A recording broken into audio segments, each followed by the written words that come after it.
Good morning, everybody. It is race day, and I'm ready to race. So I'm not heading out to the pool yet.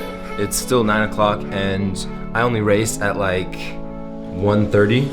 And so what I'm gonna be doing is I'm gonna shave my face, get ready, rest up, do my quiet time, and go and kill it.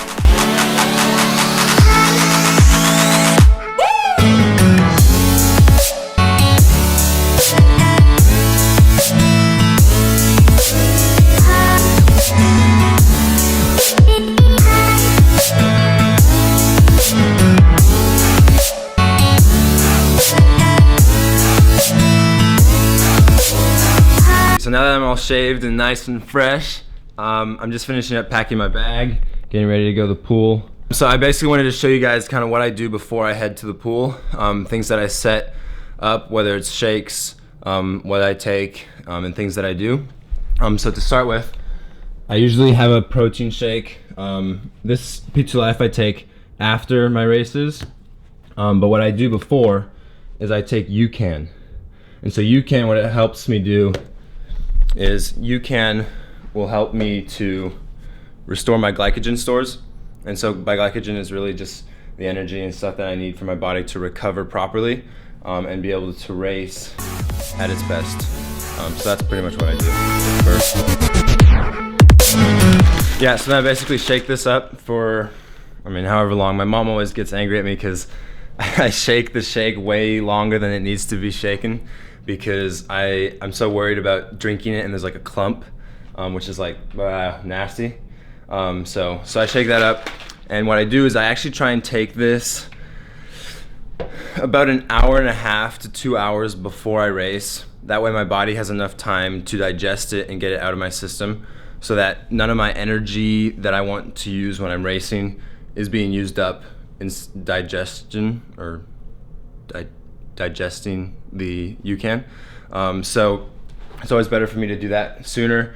I already had breakfast, which is nice, but I'll have to make sure that when I'm at the pool I eat something, just because I only race at 1:30, so it's a lot later than usual. So I have to kind of keep my body going. And so yeah, that's pretty much it. One thing I also take is before my races, I'll take B12. And so B12, I'm not actually too sure what it helps me with. It tastes really nice. It's cherry flavored. It's got methylcobalamin. It dissolves, and I guess it helps me with my blood flow and like getting oxygen through my body. And then another thing I'll take is my P2 Life Enduro Boost adaptogens. So this isn't like, oh, I'm gonna sell you these adaptogens, but what these do is so I'll take like 8 of them before my race, about an hour out, and it helps me kind of get going. So it's not quite like a caffeine shot or anything like that, but it's more something just to wake up my system, get my heart rate going, and just get me excited to race. I've always loved them. Maybe psychologically they help more than they do physically, but it's something I've always enjoyed doing. So yeah, that's pretty much me. We're gonna head over to the pool soon, and I'm actually not gonna take the camera just because it is the first morning of racing, and I really wanted to make sure I'm focused on my competition, and especially because it's the first day. I may take the big camera to the pool later on in the week as I get used to the competition, but now that's the first one, I just want to focus on racing. So wish me luck, guys. I'll see you later, and I'll come back and give you guys an update on how everything went. So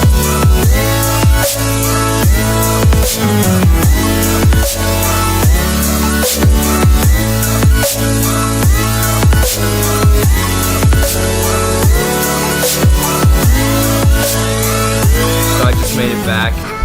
It's 10:13 p.m. here. So we just got back from finals. We were there watching and cheering, and so Team USA had a pretty good night. Really bummed that I wasn't able to compete tonight. And so I wanted to speak to you guys a little bit about that. This morning I ended up going at 1:57.8. Not a really great time for me in my 200 IM, and I'm more disappointed just in my, scratch that. You see, I really wanted to do super well in this race, and I went into it with the best attitude I could. I had a really positive mindset. I was warm. I did everything I could in my own strength, and I knew that to rely on my own strength, I wouldn't be able to do as good. I mean, I had to rely on what God has given me and His strength, because it is a hard race, and I think my preparation coming into it has been more set towards some of the shorter events, and that was a lot of my fault. And I felt really great. The race was pretty good for the first 150. I was actually really well on pace and thought I could do pretty decent. But the moment I turned on and started doing the freestyle, that's when everything fell apart. That's when everybody started swimming past me.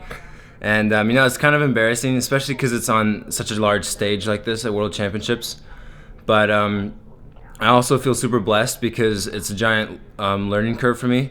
And it's only something I can take more experience from as a 17-year-old, being able to compete at such an awesome stage.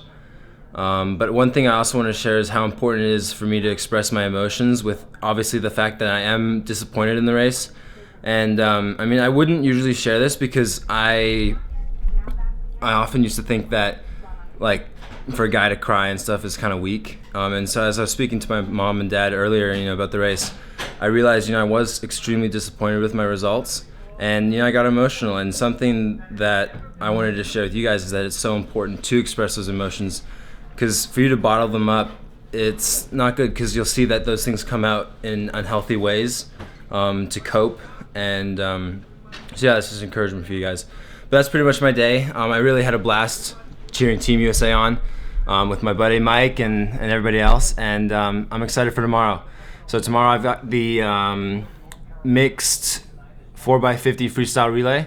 So it'll be 2 guys, 2 girls on a freestyle relay. So I'll be swimming the 50 free in that. And I'm super excited to go fast. The 2 individual events I've got left for the meet are 50 breast, 100 IM. I'm not sure which days those are yet. But, we got one race out of the way. First race is always the hardest. And, I'm excited to just keep going on. So yeah, cheers guys.